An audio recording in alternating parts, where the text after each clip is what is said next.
Sanitary napkins పంపిణీలో AP అగ్రగామి. Menstrual hygiene కార్యక్రమం అమల్లో అన్ని రాష్ట్రాలకు ఆదర్శం.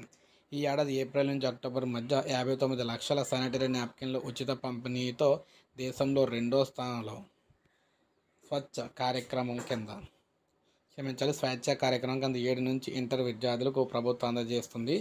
నెలసరి సమయంలో పరిశుభ్ర పద్ధతుల్లో ఎదురయ్యే సమస్యలపై అవగాహన కల్పించి వైద్య శాఖ ఆధ్వర్యంలో ప్రత్యేకంగా కౌమార దశ క్లినిక్లు కూడా నిర్వహిస్తున్నారు. గత ఏడాది మెన్స్ట్రువల్ హైజీన్ కార్యక్రమం అమలుకు 200 కోట్లు కూడా ఖర్చు చేయించారన్నమాట. సో మొత్తం మీద చూసుకుంటే ఆడబిడ్డల ఆరోగ్యానికి పెద్దపీట వేస్తూ వారి పట్ల సీఎం జగన్ తీసుకుంటున్న శ్రద్ధను ప్రత్యేక శ్రద్ధ ఇతర రాష్ట్రాల్లో అందరూ కూడా స్ఫూర్తిదాయకంగా నిలుస్తుంది. సో ముఖ్యంగా ఈ మెన్స్ట్రువల్ హైజీన్ కార్యక్రమం అమల్లో ఏపీ దేశంలో అగ్రగామిగా ఉందన్నమాట. ఆరోగ్య శాఖ అయితే వెల్లడించింది.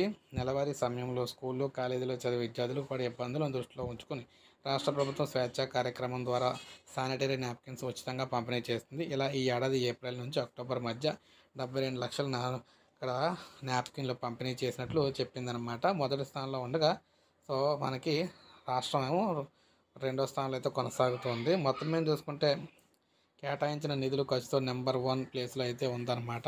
ఈ కార్యక్రమం కింద నెలసరి వచ్చే సమయంలో విధానాన్ని అపరిశుభ్రంగా పద్ధతిగా వైద్యులు అయితే చెబుతూ ఉంటారు. ఇలా వాడటంలో మొత్తం మీద చూసుకుంటే ముఖ్యంగా ఏ ప్రాబ్లం అయితే రాకుండా ఉండేందుకు రాష్ట్ర ప్రభుత్వం ఈ కార్యక్రమాన్ని మహిళల విద్యార్థుల కోసం అయితే తీసుకొచ్చిందనమాట. మహిళా విద్యార్థులకు. సో ఇది ఒక మంచి కార్యక్రమం. ప్రతి ఒక్కరు ఒక లైక్ చేయండి. సబ్స్క్రైబ్ చేసుకోకపోతే మన ఛానల్ సబ్స్క్రైబ్ చేసుకొని